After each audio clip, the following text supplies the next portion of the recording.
येन तस्मै श्रीगुरवे नमः। नमो ॐ विष्णुपादाय कृष्णप्रेष्ठाय भूतले श्रीमते भक्ति वेदान्त स्वामी इति नामिने। नमस्ते सरस्वती देवी गौरवाणी प्रचारिणे निर्विशेष शून्यवादी पाश्चात्य देशधारिणे। हे कृष्ण करुणा सिंधो दीनबंधो जगत्पते गोपेश गोपिका कांत राधा कांत नमोस्तुते। तप्त कांचन गौरांगी राधे वृंदावनेश्वरी वृषभानुसुते देवी प्रणमामि हरिप्रिये। जय श्री कृष्ण चैतन्य प्रभु नित्यानंद श्री अद्वैत गदाधर श्रीवासादि गौर भक्त वृंद। हरे कृष्ण कृष्ण कृष्ण हरे हरे हरे राम राम राम हरे हरे। हरे कृष्णा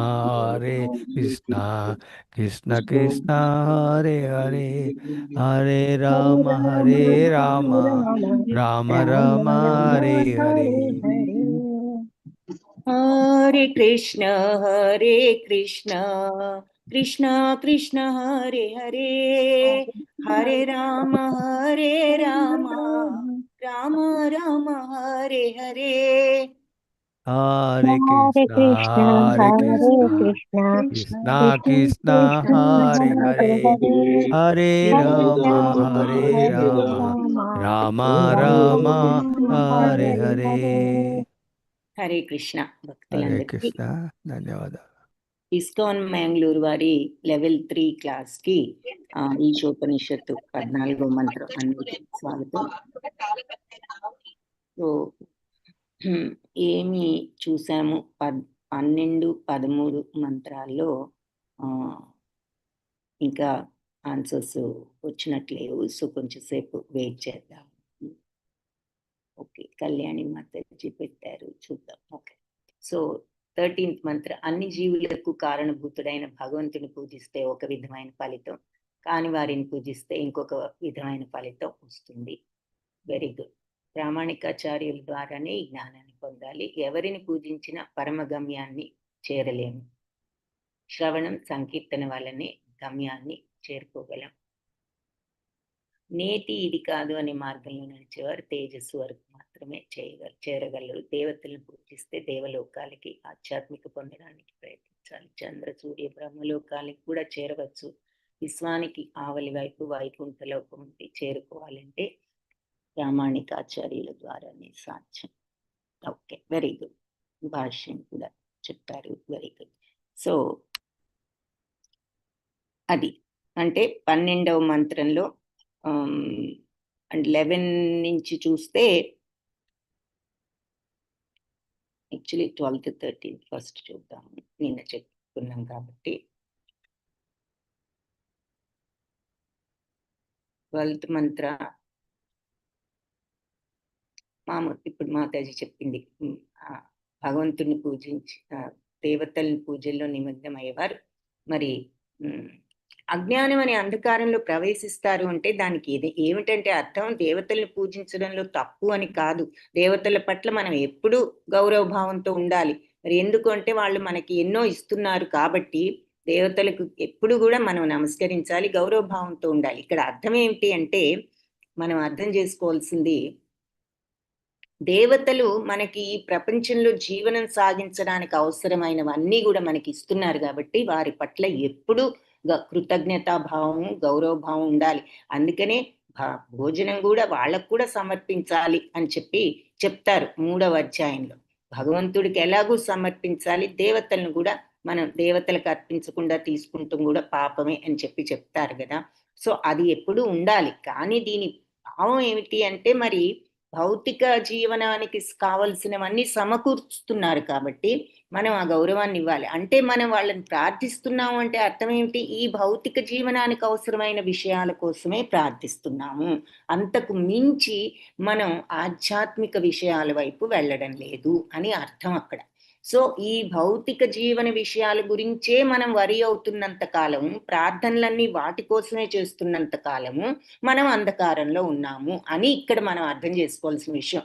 ఇక్కడ దేవతల్ని కించపరచడము కాదు, వాళ్ళని గౌరవించవద్దు అని చెప్పడము కాదు. సో ఆ రకంగా మనం అర్థం చేసుకోవాలన్నమాట. మనం అజ్ఞానం అనే అంధకారంలో ప్రవేశిస్తాము అంటే ఈ భౌతికత్వంలోనే ఉంటున్నాము అనే కదా. మరి ఈ ప్రార్థనలే చేస్తున్నామంటే ఎంతసేపు మరి ఆధ్యాత్మిక పురోగమనానికి అవసరమైన ప్రార్థన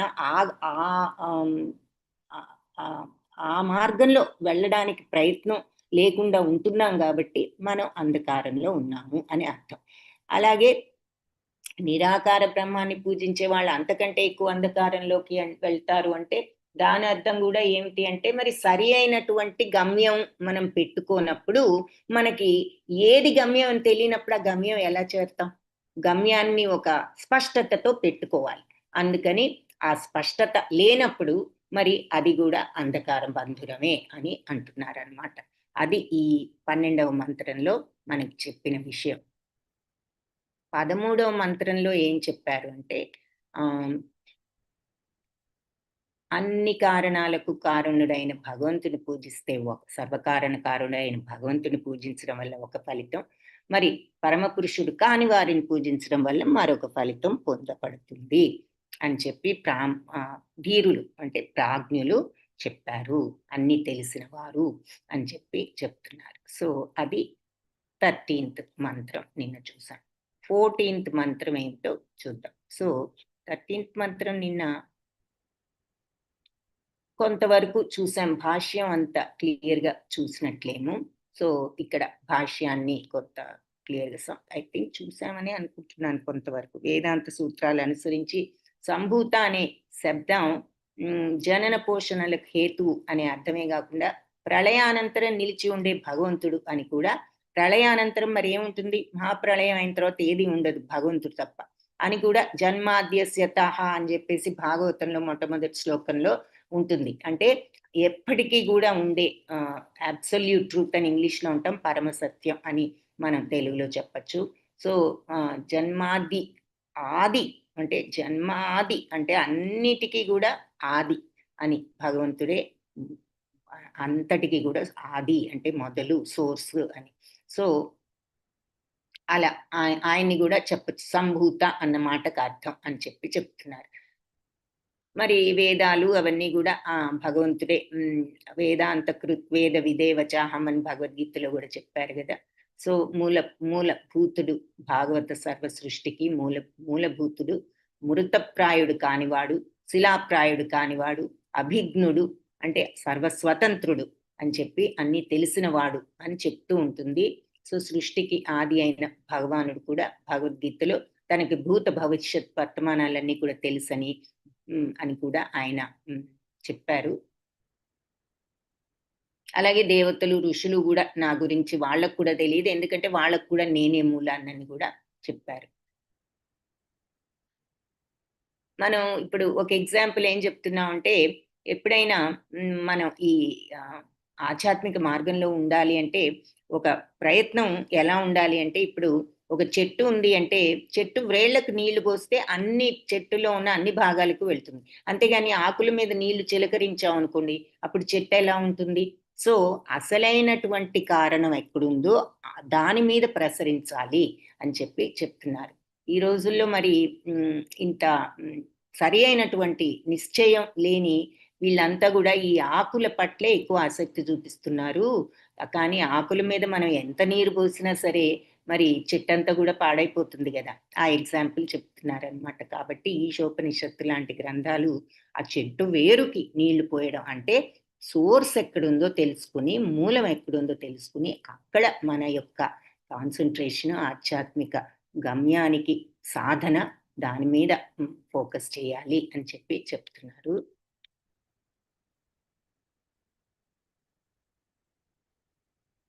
అలాగే కొన్ని మరి ఈ అహింస అన్న దాని గురించి కూడా ఏం చెప్తున్నారు, మరి నార్మల్గా మరి ఎవరిని కూడా హింసించవద్దు అన్నప్పుడు సింపుల్ ఎగ్జాంపుల్ మరి నాన్ వెజిటేరియన్, మరి ఇలా మనుషులు అందరూ కూడా ఈ రోజుల్లో కొందరు సోషల్ సర్వీస్ మంచిదే, చేయాలి. అందరం ఎంత వీలైతే అంత అవతల వారికి సహాయపడాలని ప్రతి గ్రంథం కూడా చెప్తుంది. ఎందుకంటే మరి అందరిలో భగవంతుడిని చూడాలి.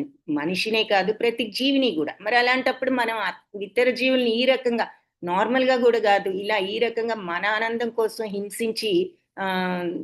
హింసించడం మరి నిజంగా ఆలోచిస్తే గ్రంథమే చదవక్కర్లా. ఒక్క నిమిషం మనం క్వైట్‌గా కళ్ళు మూసుకొని ఆలోచిస్తే మనల్ని మనం ఆ స్థితిలో ఊహించుకుంటే అది ఎంత అన్యాయమో మనకే అర్థమవుతుంది.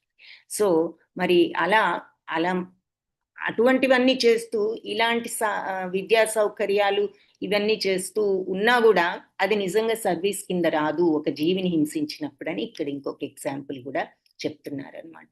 మరి ఈ వాటిని ఏదో అంటారు గూడా. అవి జంతువుల్ని వధించే ప్లేసెస్ మరి అటువంటి చోట అవన్నీ గూడా చేస్తూ మనం బయట ఎన్ని సాంఘిక కార్యాలు చేసినా గూడా మానవ సేవ పేరుతో అవి మరి ఎలా మనం మన యొక్క అది నిజంగా మరి కరెక్టేనా? మన ఓన్ కాన్షియస్సే మనం ఆలోచిస్తే మనకు చెప్తుంది అది కరెక్ట్ కాదు అని. సో, ఎవరు ఆ కాన్షియస్ అంటే మరి లోపల ఉన్న పరమాత్మే. ఒక్క నిమిషం మనం ఆలోచిస్తే మనం చేసే తప్పో, ఒప్పో ప్రతి పని మనకే అర్థమవుతుంది. ఇదే కాదు. సో, అది ఇక్కడ ఆ విషయం చెప్తున్నారు. తర్వాత మరి హరే కృష్ణ మాత. స్లాటర్ హౌసెస్ అనుకుంటా. Slaughter houses. Slaughter homes. Correct. Slaughter homes. Yes Mataji. Correct. ఆ మాట గూడా వినడానికి గూడా కష్టంగా ఉంది. సో, ఎనీవే తర్వాత జీవులు మరి ఎన్నో దేహాల్లో జననం, మరణం, ముసలి అంటే జన్మ, మృత్యు, జరా, వ్యాధులు అందరూ కూడా ఇవి నార్మలే గదా! మరి ఈ మనకి ఈ జీవనం వచ్చినప్పుడు జన్మ, మృత్యు, జరా, వ్యాధులు ప్రతి ఒక్కరికి ఉంటాయి. కాబట్టి ఈ భగవంతుడికి మనకి ఉన్న సంబంధాన్ని పునరుద్ధరించుకోవడం ద్వారా మనం ఈ బాధ నుంచి విముక్తిని పొందడానికి మనకొక అవకాశం ఈ మానవ జన్మ. కాబట్టి సంభూతుడైన ఈ భగవంతుని శరణు పొందే తత్వం బోధించడానికే ఆయన స్వయంగా అవతరిస్తూ ఉంటారు. ఎంతో ప్రేమతో, శక్తితో భగవంతుడి ఆరాధనని, శరణాగతిని బోధించినప్పుడే మానవులకు నిజమైన సేవ చేసిన వాళ్ళం అవుతాము. ఈశోపనిషత్తు కూడా ఇదే చెప్తోందని చెప్తున్నారు.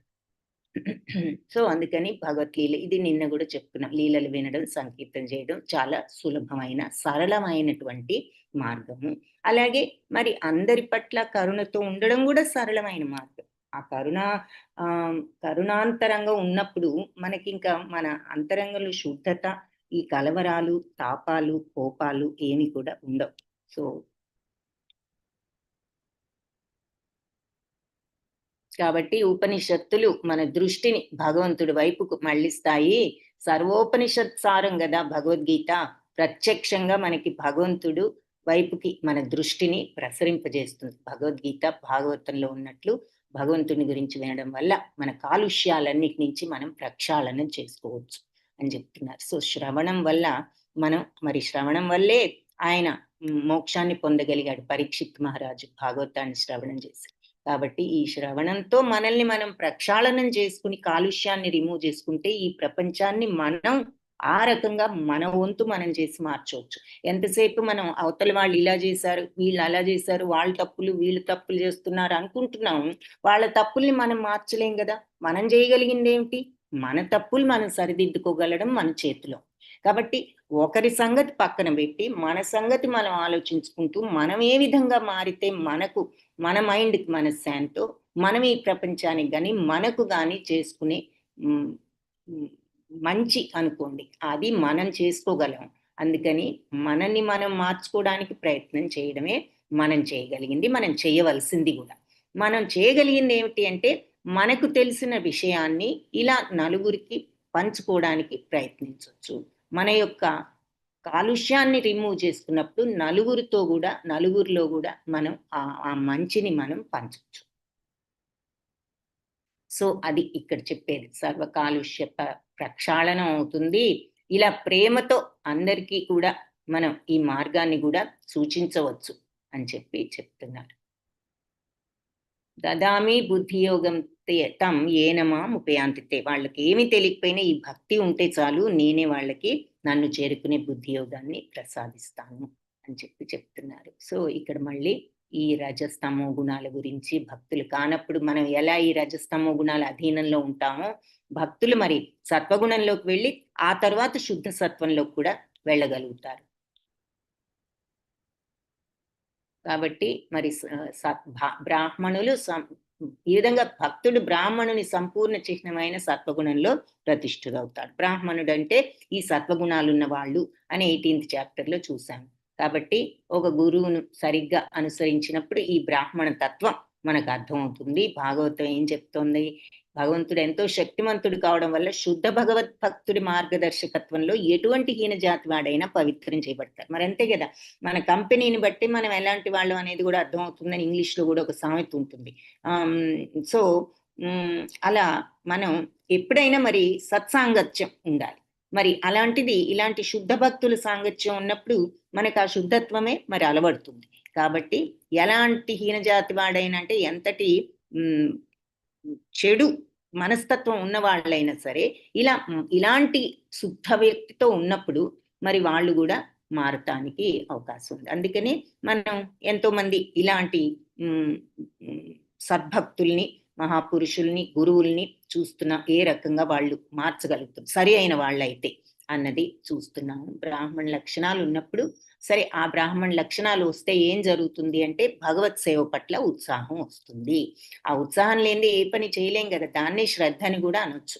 సో ఉత్సాహం కలగాలి అంటే ఇంట్రెస్ట్, ఆసక్తి రావాలి ముందు, అప్పుడే శ్రద్ధ వస్తుంది. సో ఇలా విన్నప్పుడు వీళ్ళ సత్సాంగత్యంతో మనకు కూడా ఆ ఇంట్రెస్ట్ పెరిగి భగవద్ విజ్ఞానం దానంతటదే వస్తుంది అని చెప్పి క్రమంగా మనం ఈ భౌతిక బంధాల నుంచి అలా విముక్తులం అవుతాం.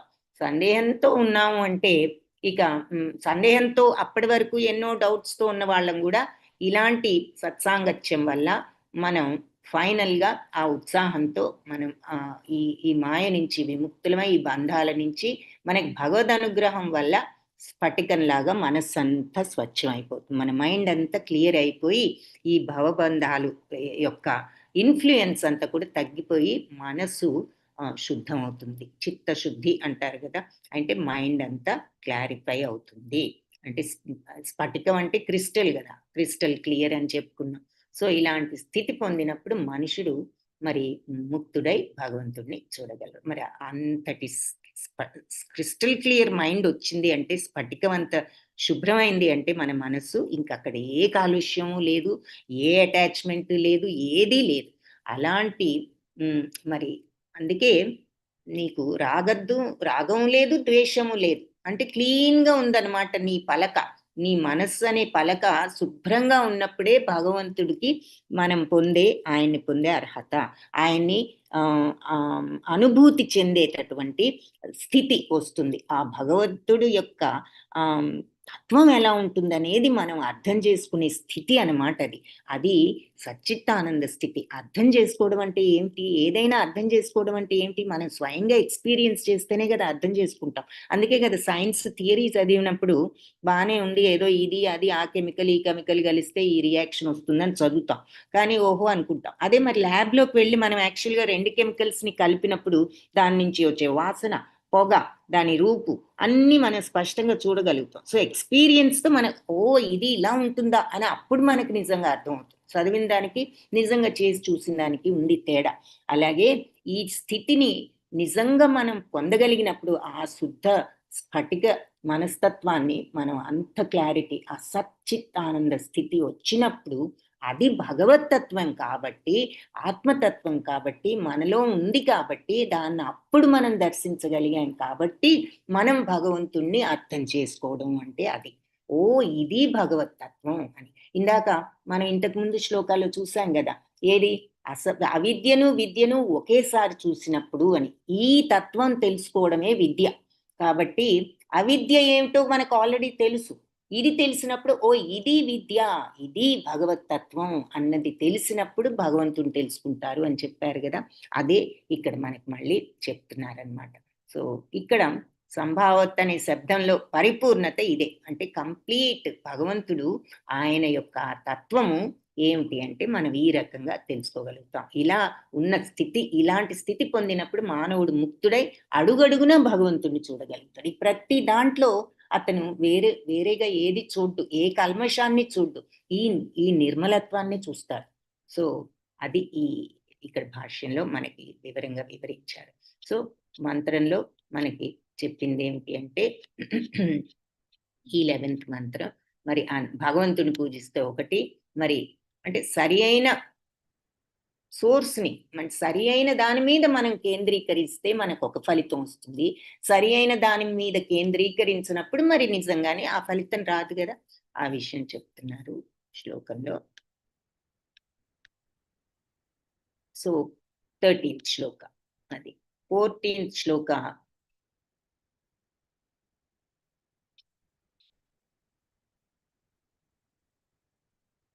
ఇది కూడా చూసాము 14th శ్లోకం.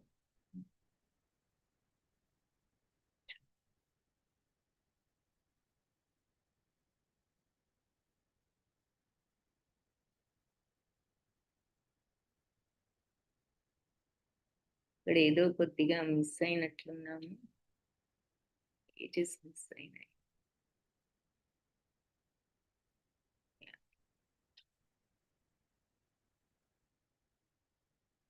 ఉమ్, 14 కవర్ చేయాలి మొత్తం అది. అది 13 దాకా. పేజెస్. ఓకే, అదే అది కన్ఫ్యూజన్ వచ్చింది. ఎందుకంటే అంటే సడన్లీ 14 వచ్చింది, మన శ్లోక చూడలేదు అనుకున్నాను. ఓకే, సో అలాగే 14th. ధన్యవాదాలు ప్రభుజీ. హరే కృష్ణ. ఆ, సంభూతిం చ వినాశం చ యస్తద్వేదో భయగం సహ వినాశేన మృత్యుం తీత్వా సంభూత్యామృతమశ్నుతే. సో అంటే నామరూప పరివార లీలా గుణాది విశేషంతో సహా శాశ్వతుడైన భగవంతుడి గురించి సంభూతిం అంటే భగవంతుడు.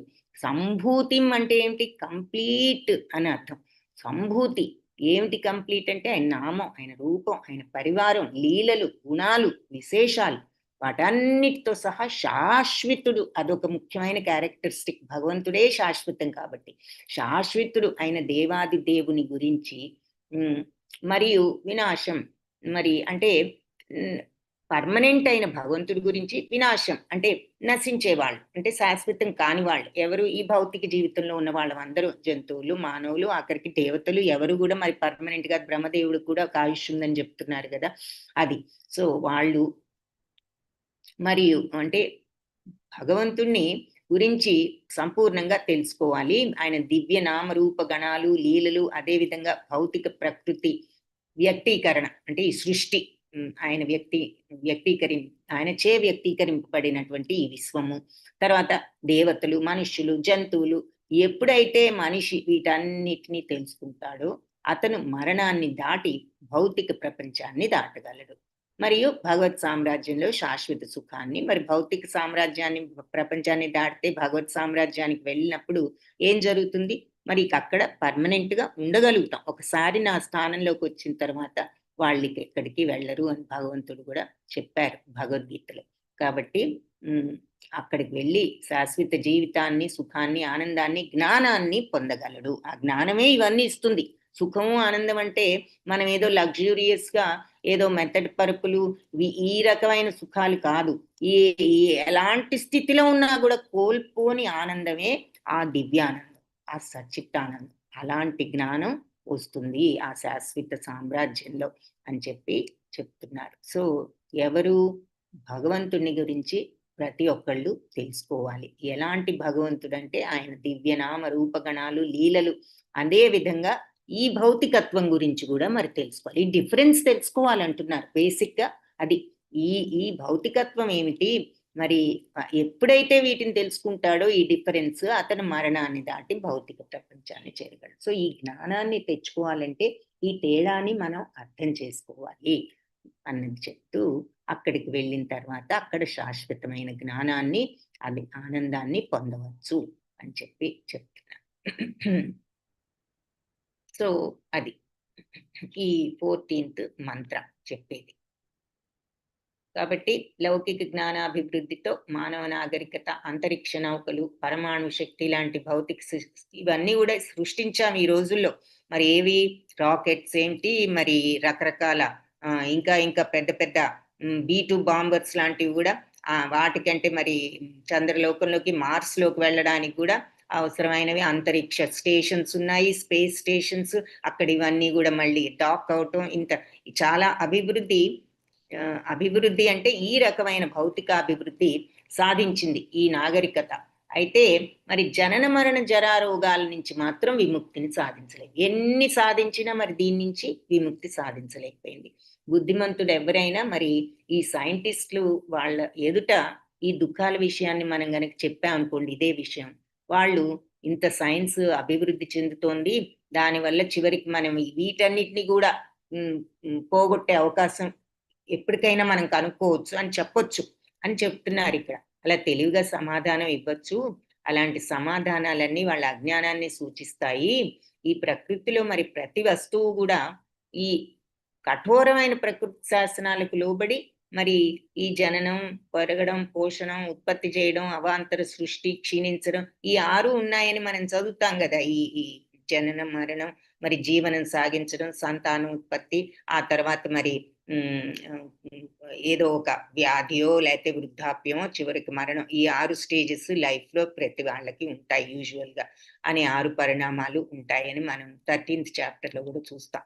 సో ఈ భౌతిక ప్రకృతితో సంబంధం గలది ఏదైనా సరే ఈ పరిణామాలకు అతీతంగా ఏది ఉండలేదు. మరి అంటే ఈ నేచర్ తో ఏది ఉన్నా, జంతువు అయినా అంతే కదా, ఏ జీవి అయినా అంతే. అందుకని దేవత అయినా, మానవుడైనా, జంతువు అయినా, వృక్షం అయినా, ఏదైనా ఈ ప్రపంచంలో మరి శాశ్వతంగా ఉండలేదు అని చెప్తున్నారు. అందుకని మరి మన యొక్క జాతిని బట్టి డిఫరెన్స్ ఉండొచ్చు. సూక్ష్మ కీటకం బ్యాక్టీరియా కొన్ని గంటలే ఉంటుంది, మరి బ్రహ్మదేవుడు ఎన్నో లక్షల సంవత్సరాలు ఆయన జీవితం ఉంటుంది. అది అందులో డిఫరెన్స్ ఉండొచ్చేమో కానీ బేసిక్ గా అందరం జనన మరణాలకి గురి కావాల్సిన వాళ్ళమే, ఎవరూ శాశ్వతం కాదు అని చెప్తున్నారు.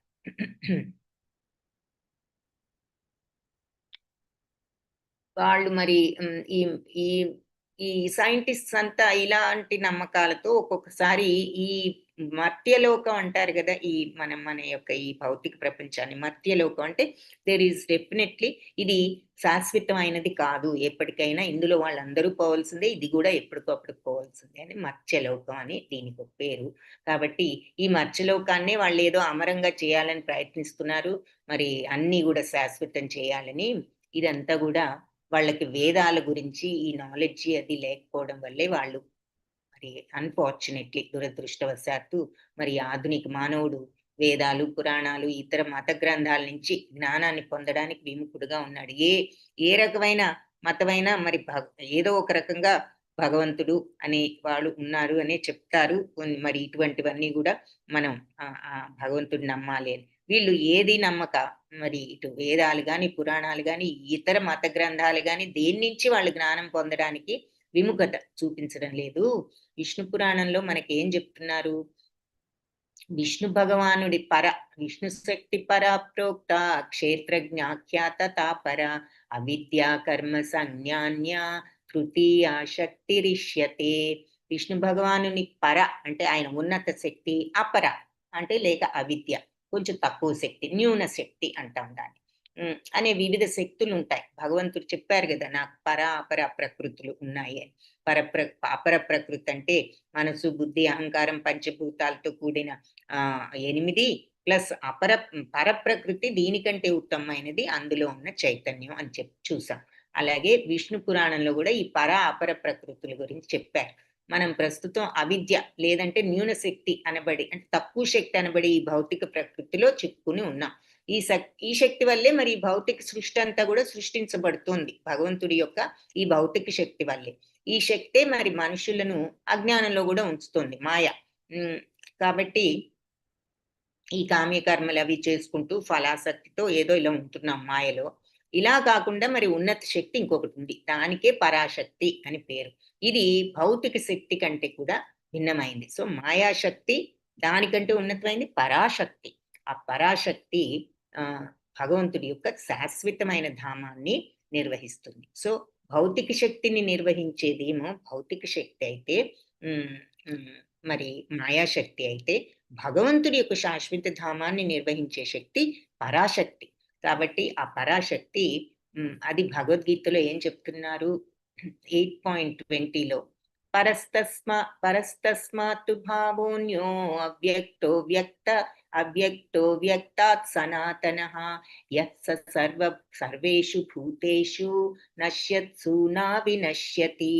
ఉన్నతాలు నీచాలు మధ్యమాలు మూడు, ఉన్నతము నీచము మధ్యం అయిన సూర్యచంద్ర శుక్రాదుల భౌతిక లోకాలన్నీ విశ్వం అంతటా కూడా వ్యాపించి ఉన్నాయి.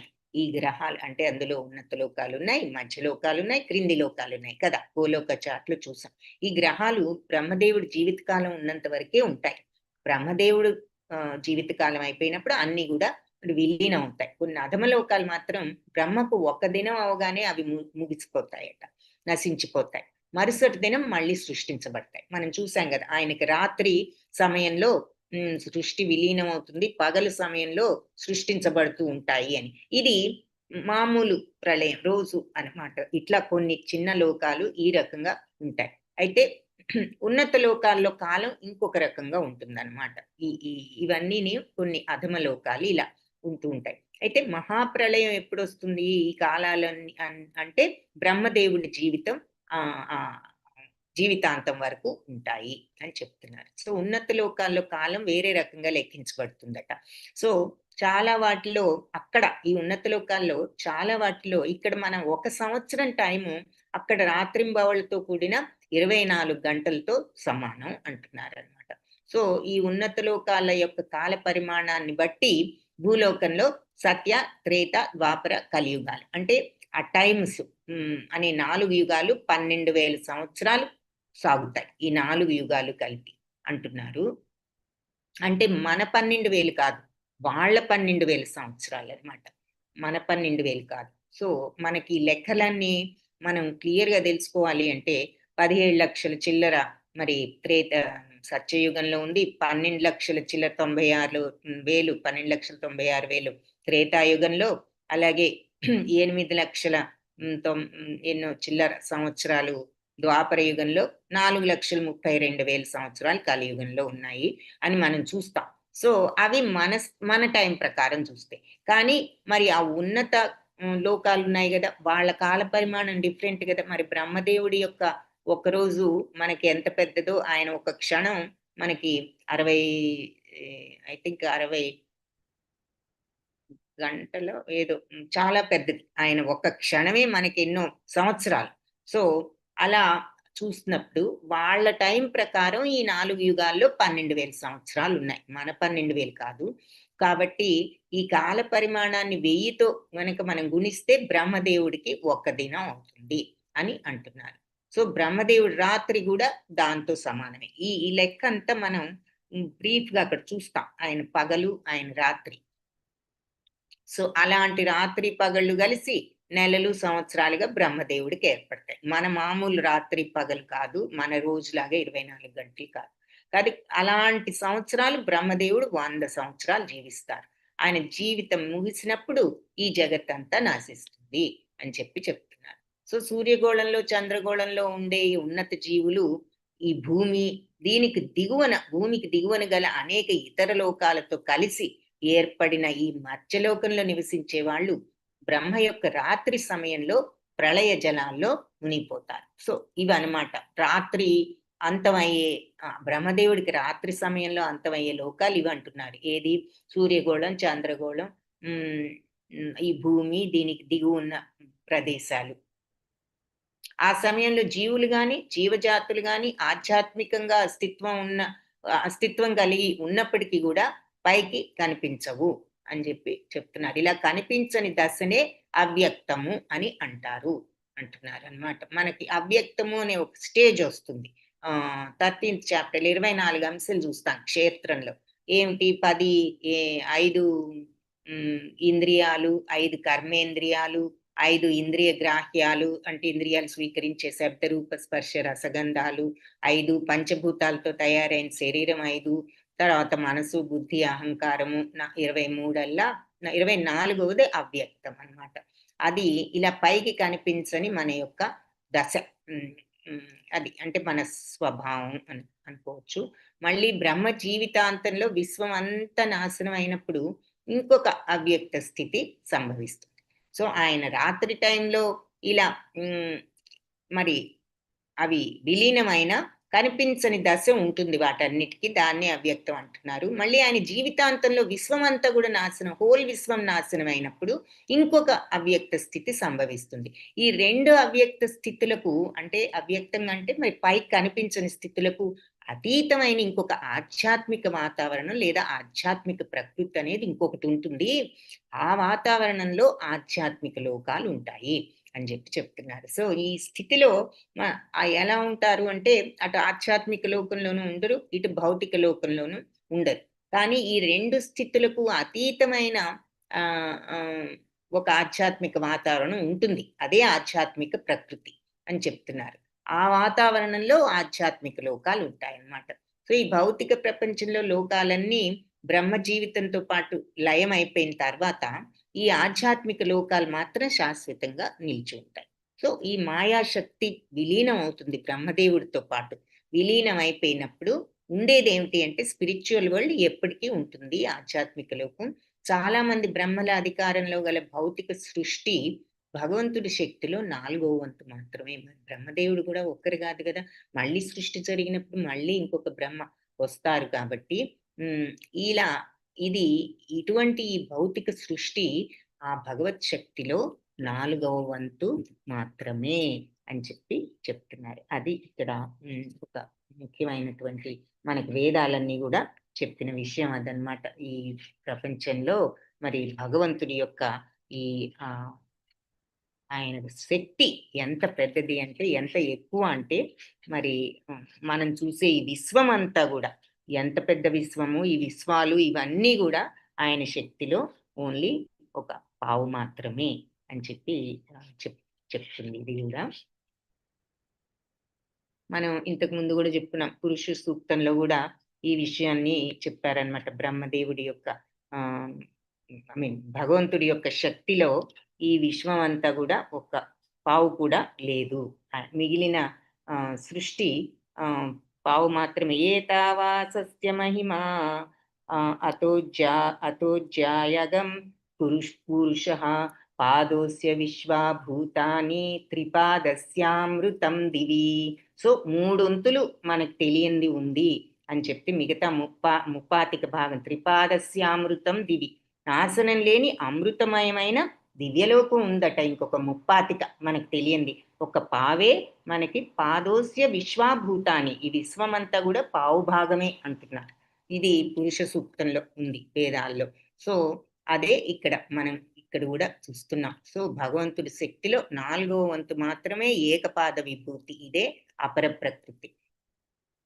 బ్రహ్మదేవుడి అధికారానికి అతీతమైన భగవత్ శక్తితో కూడిన 3వ వంతు మాత్రమే త్రిపాద విభూతి, అదే భగవంతుడి యొక్క ఆధ్యాత్మిక ప్రకృతి. చెప్పారు కదా చక్కగా. ఇక్కడ కూడా మనకి ఈ పురుష సూక్తంలో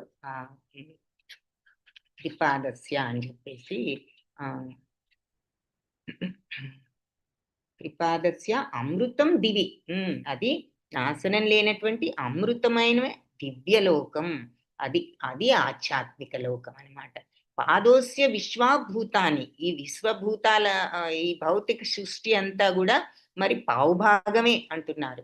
మిగిలింది త్రిపాదస్య 3 వంతులు కూడా అమృతం దివి, అది అమృత తుల్యమైన ఆ దివ్య లోకము, అది ఆ త్రిపాద విభూతి.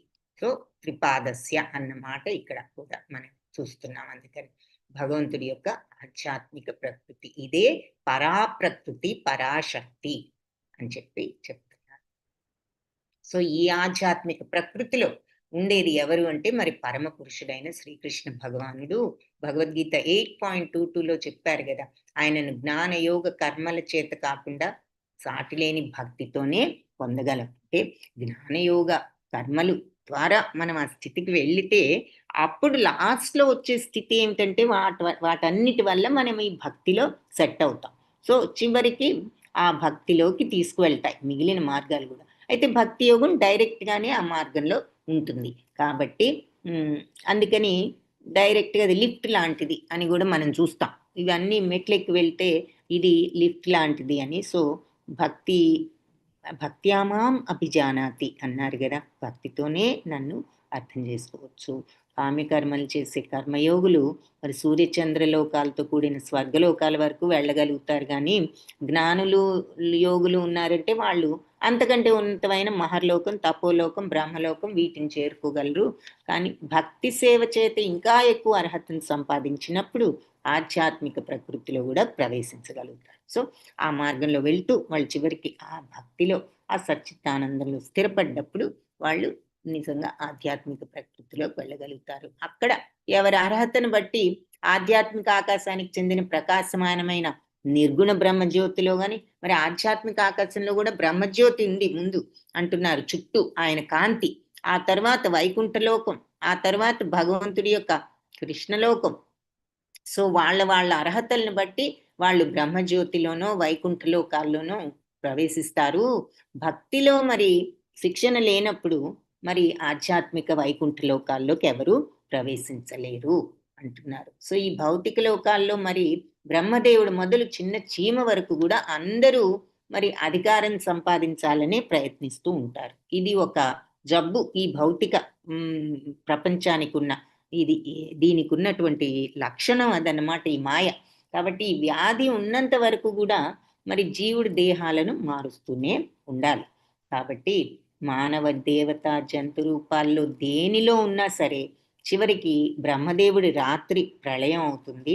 బ్రహ్మ జీవితాంతంలో జరిగే ప్రళయం, ఏదో ఒక ప్రళయం ఈ చక్రానికి, దానికి సంబంధించిన రోగాలు, అంశాలకు అంతం కలిగించాలి అని మనం అనుకుంటే మనం ఇక ఆధ్యాత్మిక లోకాల్లోకి వెళ్ళాలి. అంటే బ్రహ్మదేవుడు రాత్రి సమయంలో మనం ఆ ప్రపంచంలో ఉండి రాత్రి విలీనం అయ్యే ప్రపంచంలో ఉంటే అక్కడ లేదు, ఉన్నాము అంటే ఇంకా పెద్ద ప్రపంచంలో, పెద్ద మంచి లోకంలో ఉన్నాము అంటే ఆయన జన్మాంతం అయ్యే వరకు ఉంటాం. కానీ మళ్ళీ వీటన్నిటి నుంచి కూడా మనం తప్పించుకోవాలి, ఈ ప్రళయాలు, ఈ చక్రాల నుంచి అంటే ఆధ్యాత్మిక ప్రపంచంలోకి వెళ్ళడానికి ట్రై చేయాలి అంటున్నారు. మరి ఎక్కడైతే మనం భగవంతుణ్ణి, ఆయన స్వాంశలైనటువంటి నారాయణ రూపాలు, వాళ్ళ సాంగత్యం లభిస్తుందో అక్కడ మనం శాశ్వతంగా నివసించాలి.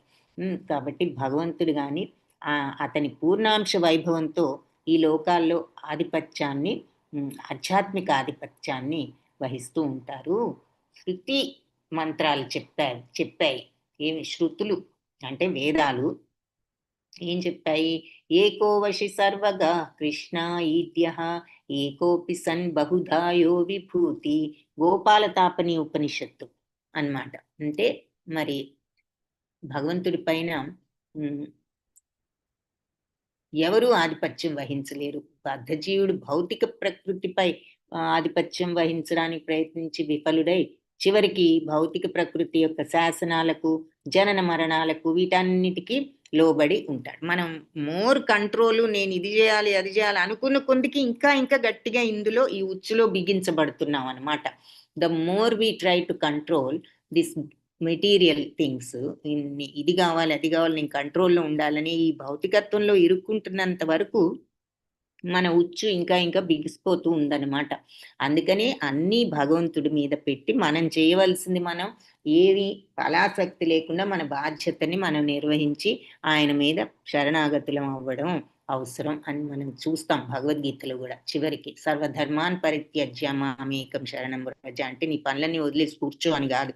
నీ పనులన్నీ నువ్వు చేయవలసిన విధంగా చేసి ఆ తర్వాత ఏది జరిగినా నువ్వు దాని గురించి ఆలోచించకు, నువ్వు చేయవలసింది మాత్రం చెయ్యి, భగవంతుడిని శరణ వేడు అని. భగవంతుడు మరి ధర్మాన్ని పునరుద్ధరించడానికి మరి తిరిగి మళ్ళీ పరిత్రాణాయ సాధూనాం వినాశాయ చ దుష్కృతాం ధర్మ సంస్థాపనార్థాయ సంభవామి యుగే యుగే అన్న చూసాం కదా.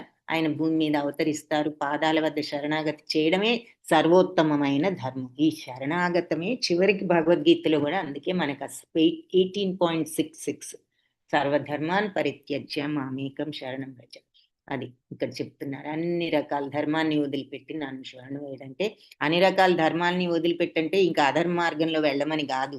నువ్వు నీకున్నటువంటి ఈ రూల్స్లు, రెగ్యులేషన్స్, అది ఇది అన్ని పక్కన పెట్టు, నువ్వు చేయవలసింది చేసి నువ్వు నన్ను శరణు వేడు, అది చెయ్యి చాలు, అది అని భగవంతుడిచ్చిన చరమ సందేశం. లాస్ట్లో ఆయన ఇచ్చిన పాయింట్ అది. కాబట్టి మనలాంటి వాళ్ళం మరి ఈ మనుషులను తెలియక ఈ ఉపదేశాన్ని అపార్థం చేసుకుని అనేక విధాలుగా అన్ని వదిలిపెట్టేయడం, ఎన్నో రకాలుగా మనం అపార్థం కూడా చేసుకోవచ్చు ఆ మాటని. సర్వధర్మాన్ని పరిత్యజ్య అంటే ధర్మాలన్నీ వదిలేయొచ్చా, భగవంతుని పూజ చేస్తే చాలా, ఏ పని చేసినా, ఇలా సరి అయిన అర్థం చేసుకోకుండా మరి దాన్ని తప్పుగా అర్థం చేసుకుని చేయడం కూడా జరగవచ్చు. కాబట్టి కరెక్ట్గా విషయాన్ని అర్థం చేసుకోవాలి అని చెప్తున్నారు. 7.14లో చెప్పారు, భగవత్ చైతన్యం వల్ల మాత్రమే శక్తివంతమైన ఈ భౌతిక ప్రకృతిని శాంతింపజేయడం సాధ్యం అవుతుంది అని, ఆయన యొక్క చైతన్యంతో. సో ఈశోపనిషత్తులో ఈ మంత్రం మానవుడు సంభూతి అంటే వీటన్నిటి కాంబినేషన్, ఈ శక్తులన్నిటి యొక్క కలయిక అయిన ఆ పరాశక్తి ఎవరు అంటే భగవంతుడు, ఆదిశక్తుడు. కాబట్టి ఆదిదేవుడు. సంభూతి అంటే దేవాది దేవుడు. వినాశనాన్ని అంటే ఈ భౌతిక వినాశనం చెప్పారు కదా, రెండింటినీ ఏకకాలంలో సంపూర్ణంగా తెలుసుకోవాలి. అంటే ఇందాక కూడా మనం లాస్ట్ మంత్రాస్లో ఏం చూసాము, అవిద్యను విద్యను ఒకేసారి తెలుసుకోవడం. అలాగే భగవంతుడు విద్య, జ్ఞానం, జ్ఞానమూర్తి, ఆయన్ని, ఆ తర్వాత ఈ భౌతికత్వం అంటే వినాశనం, భౌతికత్వం అంతా వినాశనమే, చీమ నుంచి బ్రహ్మదేవుడి వరకు అని చెప్పారు కదా. సో భౌతికత్వం అంతా కూడా వినాశనమే. సో ఆ భగవంతుడి యొక్క సంభూతిని, ఈ వినాశతత్వాన్ని అంటే భౌతిక తత్వాన్ని ఒకే టైంలో తెలుసుకోవాలి. సో అదే అర్థం ఇంకొక రూపంలో చెప్తున్నారనమాట. జ్ఞానము, అజ్ఞానము, విద్య, అవిద్య, సంభూతి, వినాశనం. సంభూతి అంటే భగవంతుడు, వినాశనం అంటే ఈ భౌతిక తాత్కాలిక తత్వం. రెండు ఒక్కసారిగా ఏకకాలంలో సంపూర్ణంగా తెలుసుకోవాలి. అలా తెలుసుకున్నప్పుడే మరి మనం ఆ మోక్షానికి అర్హులవుతాం. సంపూర్ణంగా తెలుసుకుంటే భగవత్ ప్రాప్తి. తాత్కాలిక భౌతిక వ్యక్తీకరణ మాత్రమే తెలుసుకోవడం వల్ల ఎలాంటి లాభం లేదు. మనందరికీ ఇది తెలుసు. అది తెలుసుకున్నప్పుడు రెండు తెలిసిన వాళ్ళం అవుతాం. ఎందుకంటే మరి ప్రకృతి విధానంలో క్షణక్షణం మనకి విధ్వంసం ఎదురవుతూనే ఉంటుంది. అహన్యహని భూతాన్ని గచ్చంతి హయమాలయం. వైద్యశాలలు తెరవడం వల్ల ఈ విధ్వంసాల నుంచి ఎవరు రక్షింపబడరు. మహాభారతంలో చెప్పారు ఇది గచ్చంతి హయమాలయం అంటే ఈ ప్రకృతిలో క్షణక్షణం విధ్వంసాలు ఉంటూ ఉంటాయి అని. సో మనం మరి హాస్పిటల్స్ ఇవన్నీ చేసినా అసలు మన యాటిట్యూడ్లో మార్పు లేకపోతే ఇంక ఉపయోగం ఏముంది? ఈ వినాశనమే జరగకుండా చూసుకోవాలి కదా. Prevention is better than cure అంటాం కదా. మనం చేసే వినాశనం చేసి అప్పుడు ఆ వినాశనంతో సఫర్ అయ్యే వాళ్ళని క్యూర్ చేయాలనుకోవడం కంటే వినాశనాన్నే ఆపితే అసలు అవసరం కూడా రాదు కదా. అది సో ఆనందంతో జాగృతితో కూడిన శాశ్వత జీవితం, సంపూర్ణ జ్ఞానాన్ని పొందడం ద్వారానే మనిషి రక్షించబడతాడు. ఈ జ్ఞానం వచ్చినప్పుడు మరి ఎవరికి హాని చేయని తత్వాలు వచ్చినప్పుడు ఇంకా మనకి ఏ ఏ ఏ ప్రాబ్లమ్స్ ఉంటాయి ఈ భూమి మీద. కాబట్టి ఈ భౌతిక ప్రపంచంలో ఈ శాశ్వత జీవితాన్ని పొందే కళను నేర్చుకోవడానికే వేదాలు ఉద్దేశించబడ్డాయి. వేద విధానం ఏమిటంటే ఈ శాశ్వత జీవితాన్ని పొందేటటువంటి కళ. అది కూడా ఒక ఆర్ట్ అన్నమాట. ఈ ఆధ్యాత్మిక తత్వాన్ని పొందడం కూడా సాధారణంగా మరి మన అందరం ఇంద్రియ తృప్తి మీదే ఆధారపడిపోయి ఈ తాత్కాలిక ఆకర్షణలకు గురైపోతూ ఉంటాం కదా. వస్తువులు అవి ఇవి ఇలా మరి తప్పు ద్రోవన వెళ్ళిపోతున్నాం, ఈ ఇంద్రియ ప్రలోభాలకు గురైపోతున్నాం. ఆ రకంగా మరి ఇంద్రియాలు మనల్ని అధోగత్పాలు చేస్తున్నాయి. కాబట్టి మనం మన తోటి మానవులను సరైన మార్గంలో నడిపించాలి. ఎలా?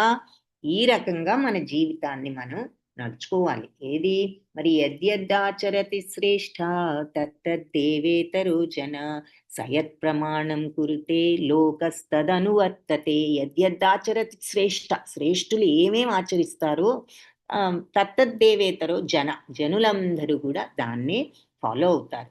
మరి సయ ప్రమాణం కురితే, అతను ఏ ప్రమాణాలు పెడతాడో, ఏ స్టాండర్డ్స్ అయితే ఎస్టాబ్లిష్ చేస్తాడో ఇలా ఉండాలి ఇలా ఉండాలని, లోకస్తద్ అనువర్తతే, లోకం అంతా అనుసరిస్తారు. అనువర్తతే అంటే అనుసరిస్తారు అని అర్థం. కాబట్టి మన జీవితాన్ని భగవంతుడు ఎందుకు చెప్పారు ఆ శ్లోకం అంటే, ఆయన అలా జీవించి ఆయన తన డ్యూటీని ఏ కోరిక లేకపోయినా ఏ అవసరం లేకపోయినా నా బాధ్యత నేను నిర్వహిస్తున్నాను కదా అన్నారు కదా. ఆయనకి సృష్టి స్థితి లయ ఆయన చేస్తున్నారు. ఎందుకు? ఆయనకేమీ రావడంలా దీని గురించి, కానీ ఆయన తన బాధ్యతను నిర్వహిస్తున్నారు. అలా మనం కూడా ఆయన మనకు ఒక ఉదాహరణ చూపిస్తున్నారు చేసి. మనం కూడా మన బాధ్యతలను ఇలా కోరిక అనేది లేకుండా మన డ్యూటీ లాగా మన ధర్మాన్ని నిర్వర్తించి అవతల వాళ్లకు మన జీవితాన్ని కూడా ఒక ఆదర్శప్రాయంగా ఉండేటట్లు జీవించాలి.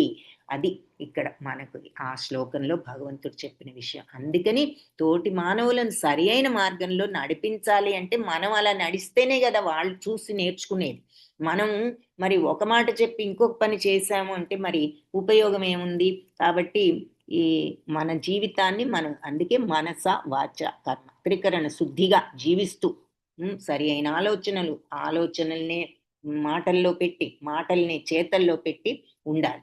సో ఇలా సత్యాన్ని ప్రేమించడం, ఈ రకంగా అందరికీ కూడా సరి అయిన మార్గంలో నడిపించడానికి ప్రయత్నించాలి. అందుకని ఈ శుద్ధ భక్తులు అలా చేస్తారు కాబట్టి వాళ్ళందరికీ మార్గాన్ని చూపించగల శక్తి ఉన్నవాళ్ళు అని చెప్పి మనం చూసాం. సత్యాన్ని ప్రేమించడం, ద్వేషించడం అనే సమస్యే లేదు. భగవంతుణ్ణి ప్రేమ లేదు, ద్వేషం అంటే రాగద్వేషాలు అనే సమస్యే లేదు అక్కడ. అది ఉండనే ఉంది. సత్యం అనేది నువ్వు ప్రేమించు, నువ్వు ద్వేషించు, ఏదైనా చెయ్యి, ఆ సత్యం మారదు, అది ఉంది. జనన మరణాల నుంచి తప్పించుకోవాలని మనం అనుకుంటే గనక భగవంతుడి యొక్క భక్తిని అవలంబించాలి. ఇది మన ప్రస్తుత కర్తవ్యం. ఈ విషయంలో ఎలాంటి రాజీకి ఆస్కారం లేదు అని చివరికి చెప్తున్నానంటే మనకి శరణాగత తత్వమే మనకు ఆ భగవత్ ప్రాప్తి కలిగించేది. కాబట్టి అది తప్ప వేరే మార్గం లేదు. అది భగవంతుడు కూడా మనకి భక్త్యామాం అభిజానాతి, భక్తితోనే నన్ను అర్థం చేసుకోవచ్చు. ఆ భక్తి భావంతోనే నువ్వు నిష్కల్మష మార్గంలోకి సచ్చిదానంద స్థితిలోకి వెళ్ళగలుగుతావు, ఆ శుద్ధ తత్వంలోకి వెళ్ళగలుగుతావు, నీ కల్మషాన్ని రిమూవ్ చేసుకోగలుగుతావు. అప్పుడే నీకు నేను అర్థం అవుతాను, ఎందుకంటే నా తత్వం అదే అని నీకు అప్పుడు అర్థం అవుతుంది. భక్త్యామాం అభిజానాతి. ఆ తర్వాత సర్వధర్మాన్ పరిత్యజ్య మామేకం శరణం వ్రజ. సో అన్ని పక్కన పెట్టి నన్ను శరణు వేడు, నీ డ్యూటీ నువ్వు చేసుకో, నన్ను శరణు వేడు అన్నారు. సో అలా ఉండాలి ఆ శరణాగతత. ఏది జరిగినా భగవద్ నిర్ణయం. మనం ఏ పనైనా విజయవంతం అవ్వాలనే చేస్తాం, ఆ తర్వాత అది అవ్వచ్చు అవ్వకపోవచ్చు, ఏది జరిగినా భగవత్ ప్రసాదం అనుకోవడమే మనస్ఫూర్తిగా. అదే శరణాగతత, ఆ సమత్వాన్ని తెచ్చుకోవడమే. సో 14th శ్లోక భగవంతుణ్ణి ఆ తర్వాత ఆయన రూప దివ్య గణాలతో సహా అర్థం చేసుకోవడం,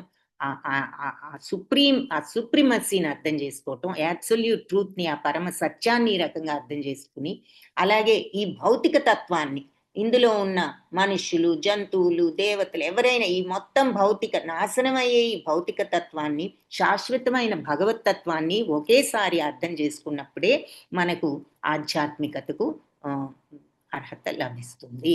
అప్పుడే మనం భగవత్ సామ్రాజ్యంలో జ్ఞానాన్ని పొందుతూ ఆనందంతో ఉండగలము అని చెప్పి చెప్తున్నారు ఆధ్యాత్మిక లోకంలో. అది ఈ 14th మంత్రాలు చెప్పిన విషయం.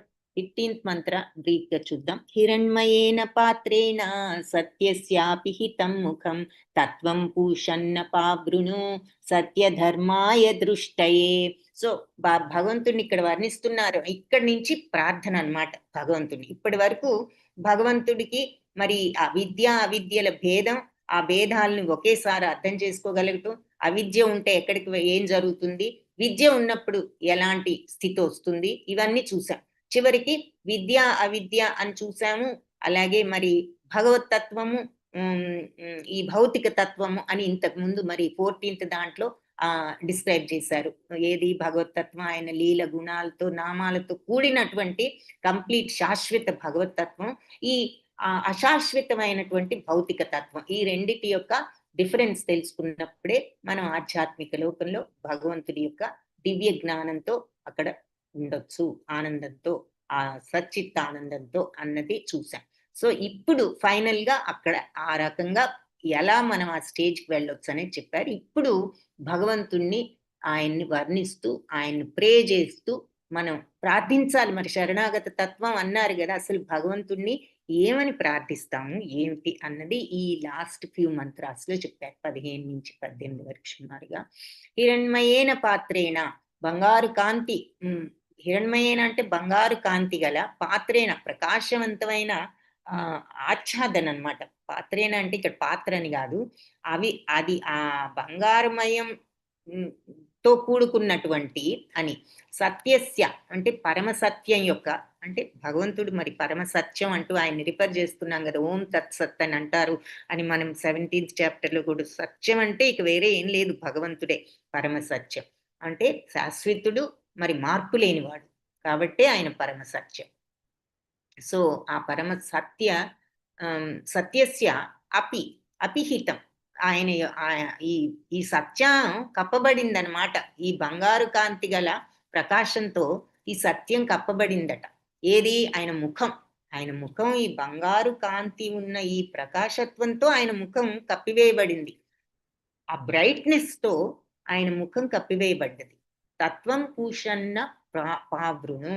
కాబట్టి తత్ ఆ ఆచ్ఛాదన అనేది ఉంది కదా, బంగారు కాంతి, ఆ ఆచ్ఛాదనాన్ని త్వం నీవు పూషన్ సమస్త జీవులను పోషించేవాడా, అపావృను దాన్ని తొలగించు అని అడుగుతున్నాం.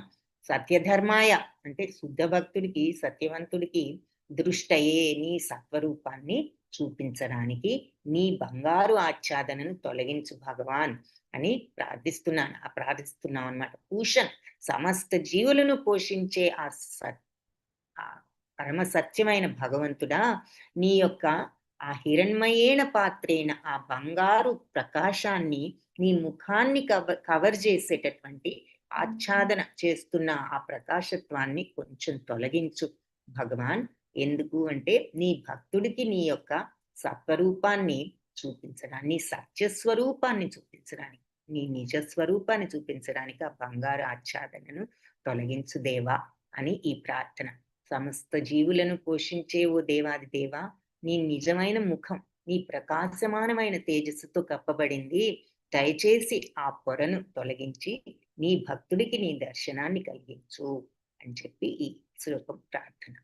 సో ఈ శ్లోకం నుంచి ఇది ప్రార్థనా శ్లోకాలు అన్నమాట. 15 నుంచి 14 వరకు మనకి ఈ విషయాలన్నీ క్లియర్ గా చెప్పారు. ఎలా ఉండాలి అన్న దాని దగ్గర నుంచి, మనిషి ఎలా ఉండాలి, ఎలా ఎక్కువగా ఆశించకూడదు, ఆశించకుండా ఇలా పనులు చేస్తూనే మన జీవితం మరి 100 సంవత్సరాల ఆయుష్ ఉంది, ఎన్నో కొన్నాళ్ళు బ్రతుకుతాం కాబట్టి బ్రతికిన నాళ్ళు నీకు ఎలాగూ పనులు చేయడం తప్పదు కాబట్టి ఈ రకంగా పని చేస్తూ ఉంటే నువ్వు ఏ బంధాలు కలిగించుకోకుండా ఉండొచ్చు అని చెప్తూ, ఇక ఆ తర్వాత మంత్రాల్లో మరి క్రమేణా మనకు అజ్ఞానము, జ్ఞానము, అవిద్య, విద్య, చివరికి భగవతత్వము, భౌతిక తత్వము, ఈ డిఫరెన్స్లన్నీ తెలుసుకుంటేనే ఆ తర్వాత భగవంతుడి గురించి కొంత వివరించి ఆయన మహత్యాన్ని, వైభవాన్ని, తర్వాత ఈ డిఫరెన్స్లు తెలుసుకున్న వాళ్ళే మరి ఆ భగవతత్వంకి, భగవత్ సామ్రాజ్యానికి అర్హులు అని చెప్పి దానికి మరి చివరికి భగవంతుడిని ప్రార్థించడం.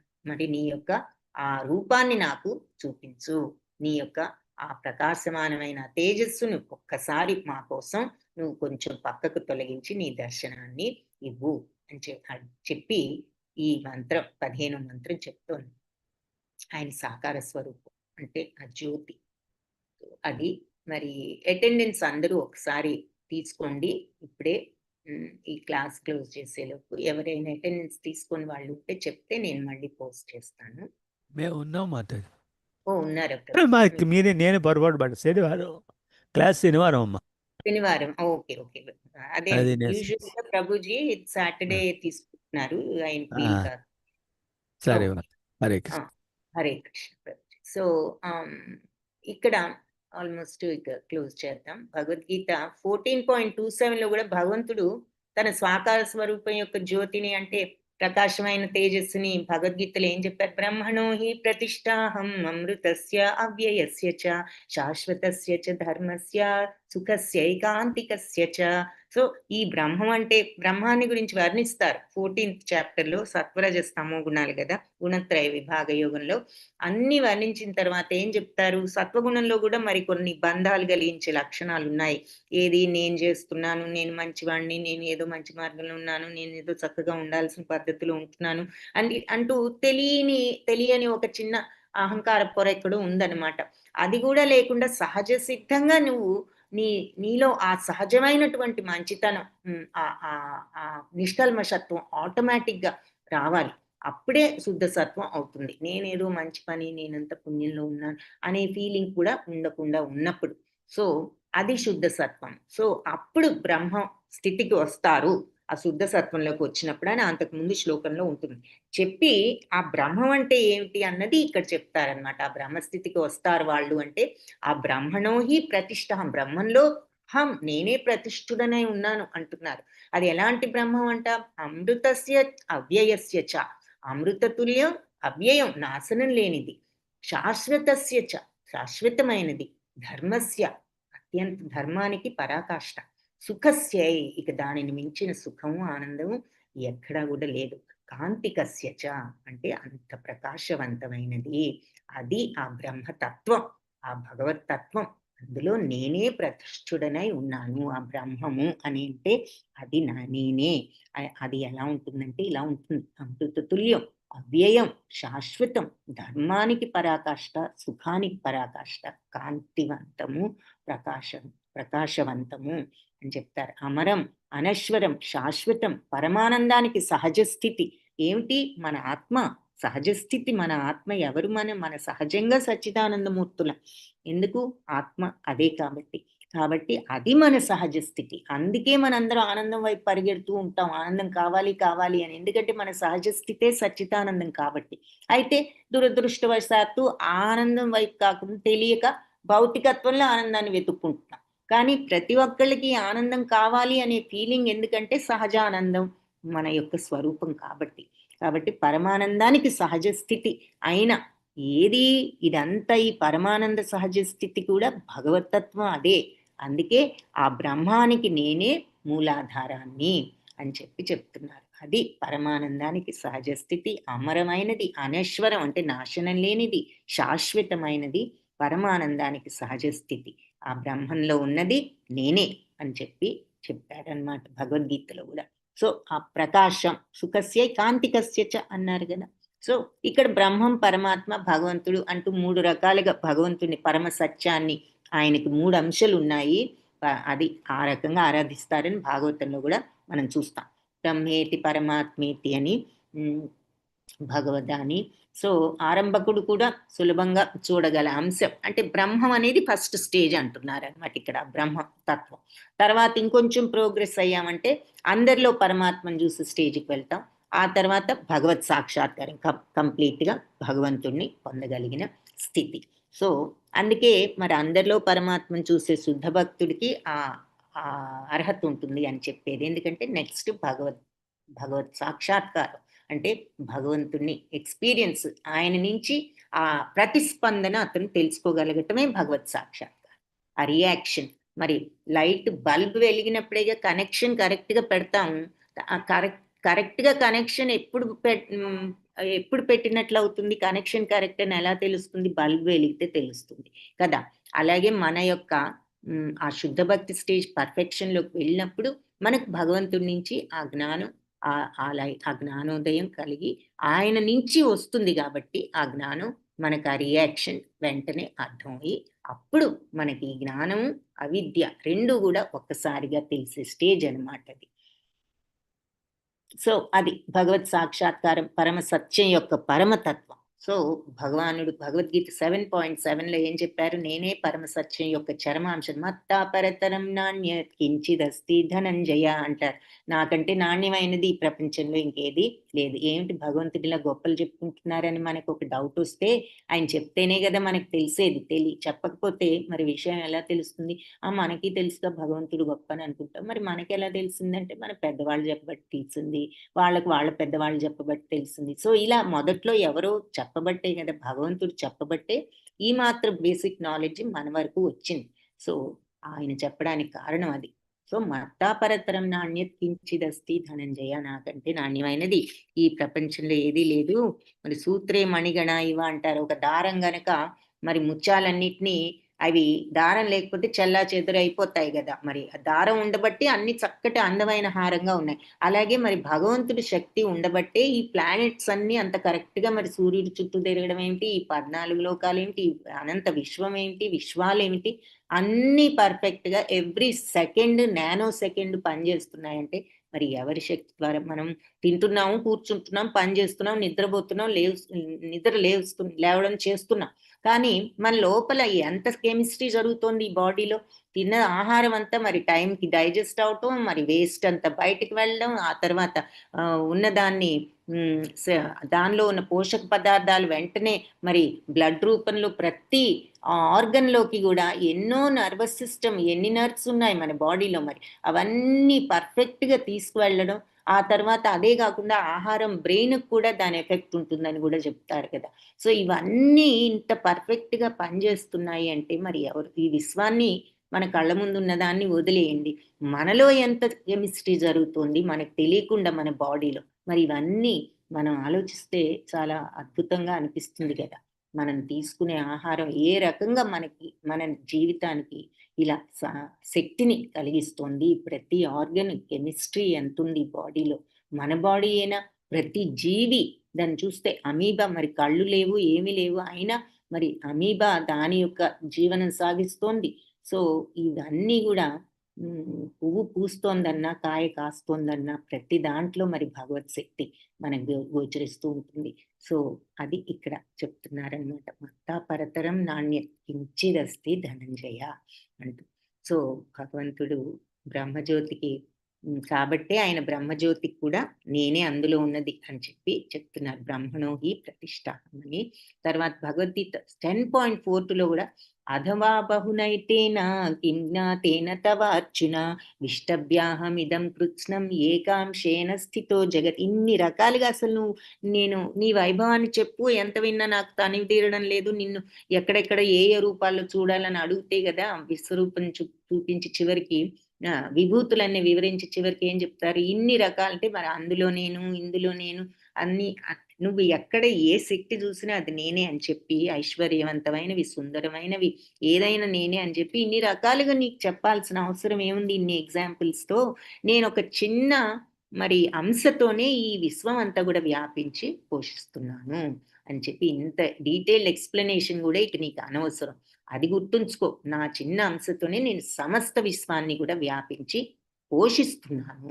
ఆయన వ్యాపించి ఉండబట్టి మరి ఈ పోషణ జరగబట్టే అణువులో ఉన్న న్యూట్రాను, ప్రోటాను, ఎలక్ట్రాన్ కూడా పనిచేస్తున్నాయంటే దానిలో కూడా భగవంతుడు ఉండబట్టి. సో ఆయన లేని ప్రదేశం లేదు. అన్నిటికంటే సూక్ష్మమైనది అణువు అంటున్నాం, ఆ అణువులో కూడా మరి ఎలక్ట్రాన్, న్యూక్లియస్, ప్రోటాన్స్ ఉన్నాయంటున్నాం. సో ఈ సోలార్ సిస్టమే మనకి ప్రతి అణువులో కనిపిస్తోంది. ఈ విశ్వం అంత పెద్ద విశ్వం ఎలా పనిచేస్తుందో ప్రతి అణువు కూడా అలాగే పనిచేస్తుంది. ఎందుకు, న్యూక్లియస్ చుట్టూ ఎలక్ట్రాన్స్, ప్రోటాన్స్ తిరుగుతున్నాయి కదా. మరి అంత చిన్న యాటంలో, అణువులో ఈ సోలార్ సిస్టమ్ లాంటి పద్ధతి జరుగుతుంది అంటే ఎవరిస్తున్నారు ఆ శక్తి? ఏదో శక్తి లేనిదే మరి ఎలా జరుగుతుంది? సో మనం కామన్ సెన్స్తో ఆలోచించిన భగవత్ శక్తిని మనం తీసివేయలేం. కాబట్టి విశ్వం అంతా వ్యాపించి పోషిస్తున్నానన్న మాటకి మరి ఎవ్రీ యాటంలో ఆయన ఉండబట్టే ప్రతి అణువు, కణకణం కూడా పనిచేస్తుంది. సో ఈ రకంగా ఆ స్వాంశతో సర్వవ్యాపకుడైన భగవంతుడు సమస్త జగత్ సృష్టిని కొనసాగిస్తున్నాడు. అలాగే ఇదే జగత్తు కాకుండా ఆధ్యాత్మిక లోకాలు అవి అసలు ముప్పా ఉన్నాయి, ఇది పావేనంటున్నారు. కాబట్టి ఈశోపనిషత్తులో మంత్రంలో భగవంతుడు పరమ పోషకుడైన పూష అన్నాను కదా, ఇందాక పూష అన్న పదం చూసాం కదా మనం ఇక్కడ. భగవంతుణ్ణి అంటే అందరినీ పోషించేవాడా అన్నది చూసాం. పూషన్ అపావృణు అన్నారు. పూషన్ అందరినీ పోషించేవాడా, అపావృణు తొలగించు నీ ఆచ్ఛాదను అని అడుగుతున్నాం అన్నమాట. సో ఆ ప్రార్థన ఇది.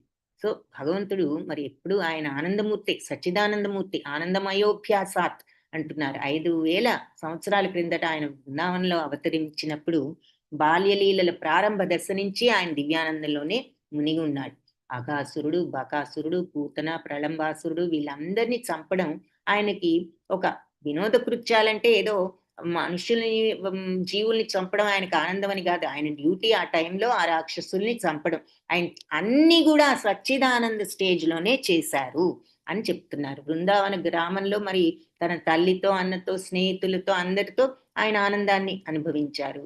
అలాగే వెన్నదొంగగా చిలిపి పాత్రను అభినయించిన నటన సూత్రధారి మురారి కదా.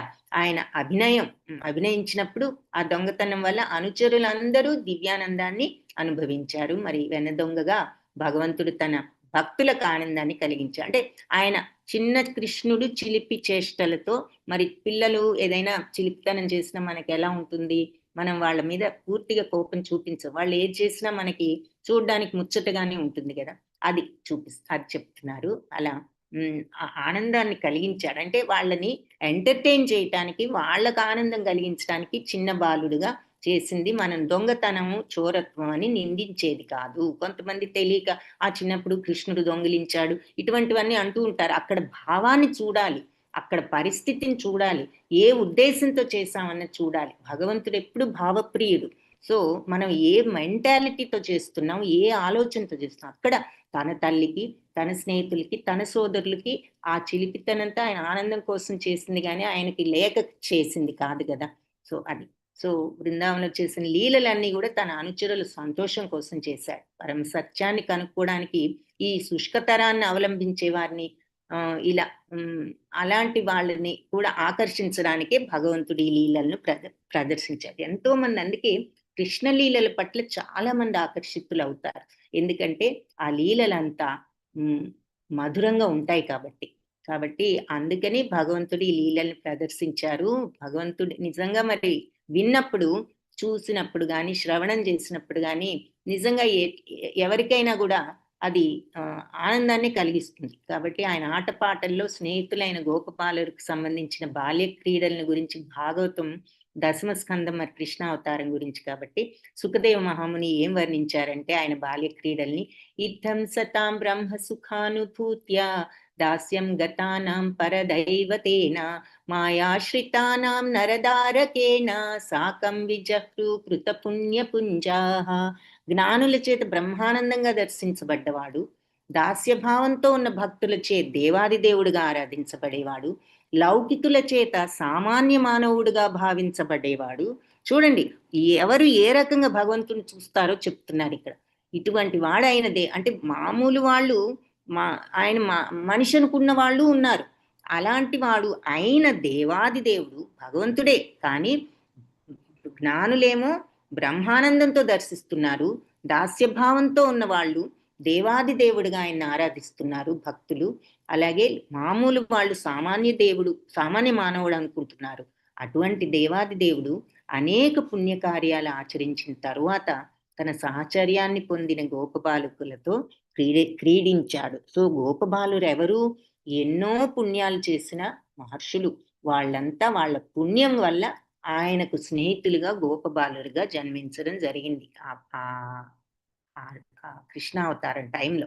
సో అలా భగవంతుడి సాహచర్యాన్ని పొందారు కాబట్టి వాళ్ళతో క్రీడించాడు. ఎందుకు? వాళ్ళ యొక్క పుణ్యం అలా ఉంది కాబట్టి.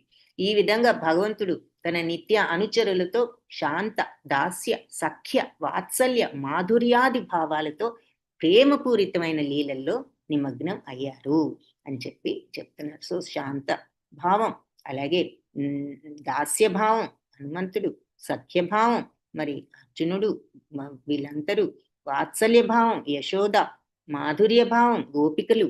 సో ఈ భావాలు ఎవరి వీలైన భావంలో వాళ్ళు భగవంతుణ్ణి ఆరాధించారు.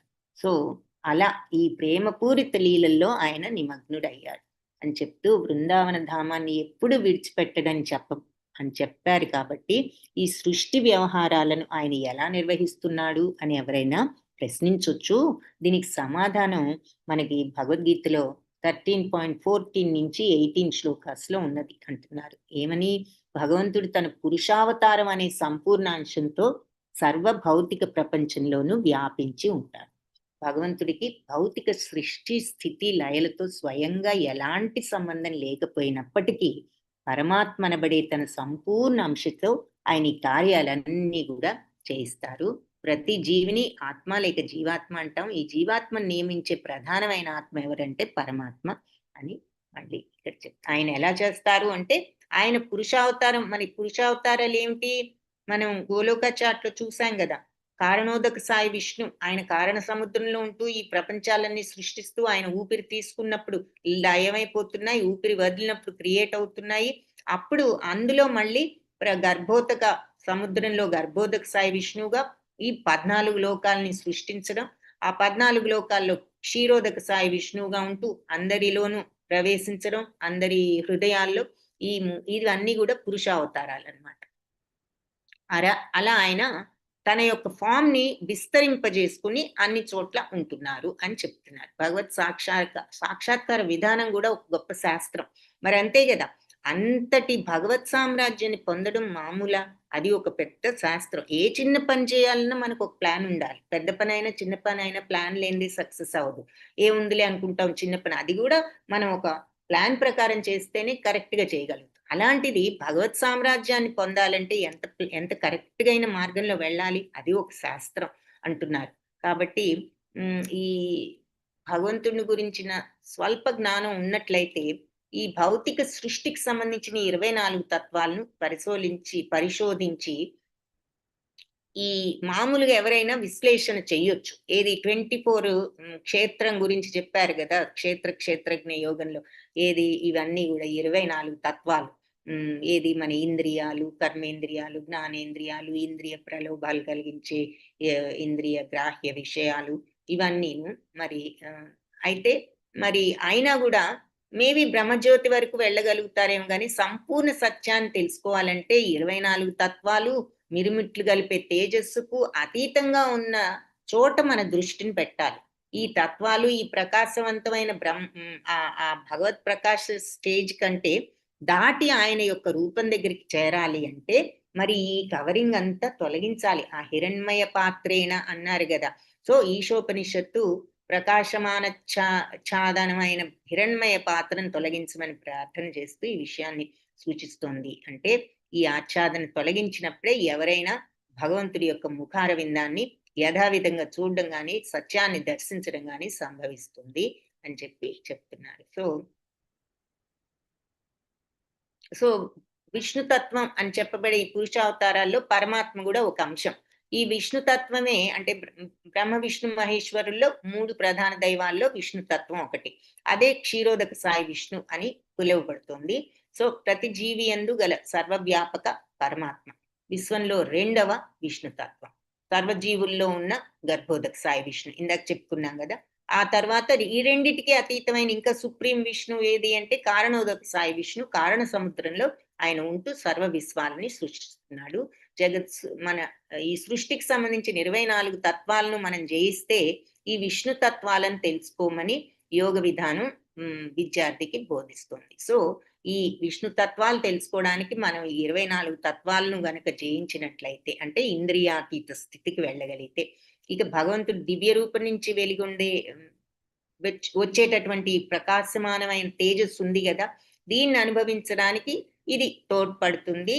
ఆ బ్రహ్మజ్యోతే భగవంతుడి యొక్క తేజస్సు అని భగవద్గీతలో కూడా మరియు బ్రహ్మ సంహితంలో కూడా చెప్తున్నారు. ఆ బ్రహ్మజ్యోతి స్థితికి వెళ్తారు. అది దాటి భగవంతుడి స్థితికి వెళ్ళడం ఎలాగో అన్నది. ఈ బ్రహ్మజ్యోతిని గురించి ఏం చెప్తున్నారు అంటే ఇక్కడ లక్షల కొద్ది విశ్వాల్లో ఎన్నో లోకాలు ఉన్నాయి. వాటిల్లో ప్రతి లోకం కూడా జగన్నిర్మాణ స్వభావం చేత ఇతర లోకాల కంటే భిన్నంగా ఉంటుంది. ఈ లోకాలన్నీ కూడా బ్రహ్మజ్యోతిలో ఒక్క మూల నిర్మించబడి ఉన్నాయి. ఆ జ్యోతి ఉంది, దాంట్లో కార్నర్ లో ఉన్నాయి. ఈ బ్రహ్మజ్యోతి ఏమిటి అంటే భగవంతుడి తేజస్సే. ఆయన్ను నేను పూజిస్తాను అని చెప్తున్నారు. సో భగవంతుడి తేజస్సు అంటే ఇది కూడా మరి ఈ లోకాలన్నీ ఒక మూల ఉన్నాయి అంటే మనం ఇందాక చెప్పుకున్నాం చూసారా, ఆయన శక్తిలో ఒక పావేనని, అలా కూడా అర్థం చేసుకోవచ్చు అన్నమాట. సో లక్షల విశ్వాలు ఉన్నాయి. వాటిల్లో ప్రతి లోకము కూడా జగన్నిర్మాణ స్వభావం చేత ఎవ్రీ లోకం ఈజ్ డిఫరెంట్ అంటున్నారు. ఆ నిర్మాణం ప్రతిదీ ఉంది. అన్ని ఉన్నా కూడా అన్ని లోకాలు ఏ లోకంకి అది డిఫరెంట్ గా భిన్నంగానే ఉంటుంది. ఈ లోకాలన్నీ కలిపి కూడా ఈ బ్రహ్మజ్యోతిలో ఒక మూల ఉన్నాయి అంటున్నారు. అంటే అంత పెద్దది ఆ బ్రహ్మజ్యోతి కూడా. మరి మనం ఇందాక చెప్పుకున్నట్లుగా ఒక పావు ఈ బ్రహ్మజ్యోతి భగవంతుడి యొక్క తేజస్సు. అలాంటి భగవంతుడిని నేను పూజిస్తాను అని బ్రహ్మ సంహితంలో కూడా ఈ విషయాన్ని చెప్పారు. ఈ పరమ సత్యాన్ని సాక్షాత్కరించుకున్న నిజమైన అనుభూతి.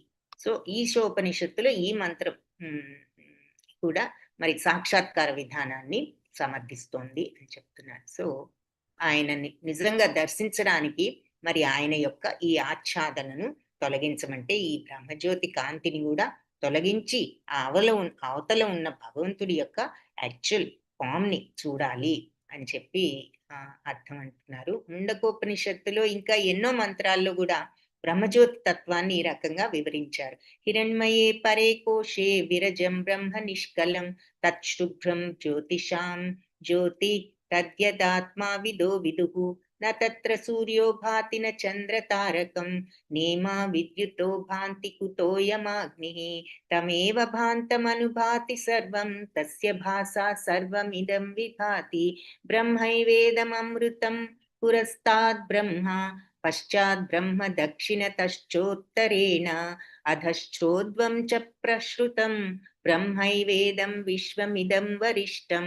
అంటే ఆధ్యాత్మిక ప్రపంచంలో భౌతిక ప్రపంచానికి అతీతమైన, భౌతిక కాలుష్యానికి అతీతమైన అపరిమితమైన బ్రహ్మజ్యోతి ఒకటి ఉంది. అది ఎలాంటిదంటే ఈ భౌతిక ప్రపంచానికి అతీతం, అంటే ఈ భౌతిక కాలుష్యానికి అతీతం, అంత నిర్మలమైనది అనమాట. అలాంటి బ్రహ్మజ్యోతి ఉన్నది ఆధ్యాత్మిక ప్రపంచంలో. అది ఎలా ఉంటుంది అంటే ప్రకాశవంతంగా తెల్లటి కాంతిని ఆధ్యాత్మికవేత్తలు అన్ని కాంతులకు కూడా అది మూలాధారం అని చెప్తారు. అటువంటి తెల్లని కాంతి కలిగి ఉంటుందట. అందుకనే ఆధ్యాత్మిక ప్రపంచంలో సూర్యకాంతి అవసరం లేదు. న తద్భాసయతే సూర్యో న శశాంకో న చపావకః అని చెప్తారు కదా భగవద్గీతలో. నా యొక్క ఆ ధామాన్ని వెలిగించడానికి సూర్యుడు చంద్రుడు ఏమీ అక్కర్లేదు, అగ్ని అని. అదే ఇక్కడ చెప్తున్నారు. అందుకని ఆధ్యాత్మిక ప్రపంచంలో సూర్యకాంతి అవసరం లేదు, అగ్ని గాని విద్యుత్ శక్తి గాని అవసరం లేదని చెప్తూ ఉంటారు ఆధ్యాత్మికవేత్తలు. నిజానికి మనకి భౌతిక ప్రపంచంలో కనిపించే ఈ ప్రకాశవంతమైన కాంతి అంతా కూడా ఈ ఆధ్యాత్మిక ప్రపంచం యొక్క ఆ కాంతికి ప్రతిబింబమే అంటున్నారు అనమాట.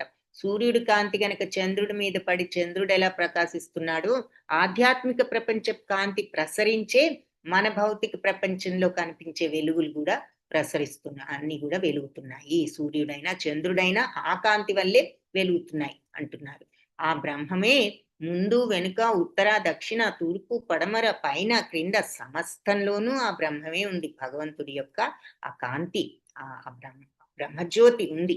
ఒక్క మాటలో చెప్పాలి అంటే ఆ పరబ్రహ్మమే ఆధ్యాత్మిక భౌతిక ప్రపంచాలను ప్రకాశింపజేస్తుంది. అందుకే భగవంతుడు పైన కింద వెనక ముందు అంతటా ఉన్నారు అని అంటారు కదా. అదంతా మరి భగవంతుడి యొక్క ఆ ప్రకాశత్వం, ఆయన కాంతి, ఆయన తత్వం. సో అన్ని వైపులా ఒక్క మాటలో చెప్పాలంటే పరబ్రహ్మమే ఆధ్యాత్మిక భౌతిక ప్రపంచాలను ప్రకాశింపజేస్తోంది. కాబట్టి ఆ భగవంతుడే దీనికి మూలం అని తెలుసుకోవడమే సంపూర్ణ జ్ఞానం అంటున్నారు. భాగవతంలో కూడా మరి ఇదే చెప్పారు.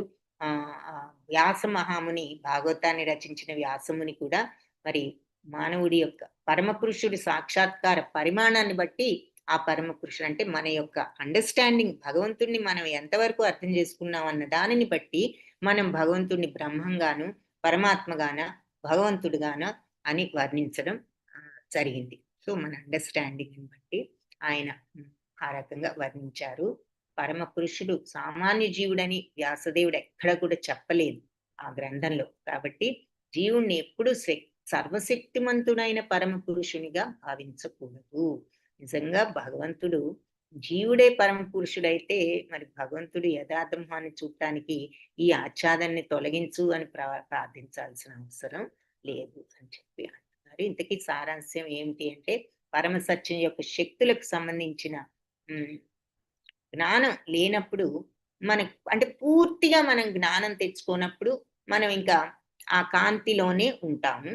ఆ జ్ఞానంలో పరిపూర్ణత వచ్చినప్పుడు మరి మనం ఆ భక్తి మార్గంలో మరి పరిపూర్ణత వచ్చినప్పుడు మనం భగవంతుడు ఇంకా ఆయన యొక్క సామ్రాజ్యానికి వెళ్ళగలుగుతాము. పరమాత్మగా ఇంకా కొంచెం ఆధ్యాత్మిక శక్తిలో అభివృద్ధి చెందినప్పుడు పరమాత్మ అనుభూతిని పొందుతాం.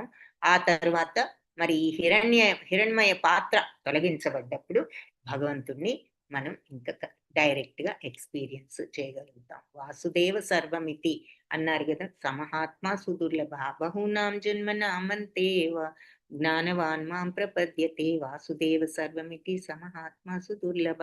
ఎన్నో జన్మల అనంతరం జ్ఞానవంతుడు నన్ను శరణు వేడుతాడు, వాసుదేవుడే సమస్తం అని. అప్పుడు అలాంటి మహాత్ములు అరుదు అని. అంటే బ్రహ్మ పరమాత్మ భగవంతుడు సర్వం వాసుదేవుడే అని గుర్తిస్తాడు. అతడే మరి భగవంతుడు బ్రహ్మము పరమాత్మ ఆయన యొక్క శాఖలు అని చెప్తున్నారు. సో ఇది సో తన శక్తి అన్నిటినీ ఉపయోగించుకుని అంటే మన సర్వశక్తులు ఉపయోగించుకుని భగవంతుణ్ణి నిరంతరం సేవించేవాడు యోగులందరిలో కూడా అగ్రగణ్యుడు. సో యోగినామపి సర్వేషాం అని చెప్తారు. యోగులందరిలోకి నన్ను పూజించేవారు, ధ్యానించేవాళ్ళు 3 తత్వాలు ఉన్నాయి. ఈ తత్వం అందరిలోకి వేద జ్ఞానాన్ని అభ్యసించిన జ్ఞాని కర్మిష్ఠుల కంటే ఉత్తముడు, యోగుల జ్ఞానుల కంటే కూడా కామ్యకర్మలు చేసే వారి కంటే కూడా యోగులు ఇంకా ఉత్తములు. అలాగే భగవంతుని సేవించేవాడు అందరిలోకి అగ్రగణ్యుడు. సో మూడు రకాలు ఉన్నారు. ఏది మరి కర్మిష్ఠుల కంటే బెటరు జ్ఞానులు, జ్ఞానుల కంటే యోగులు, యోగుల కంటే మరి ఈ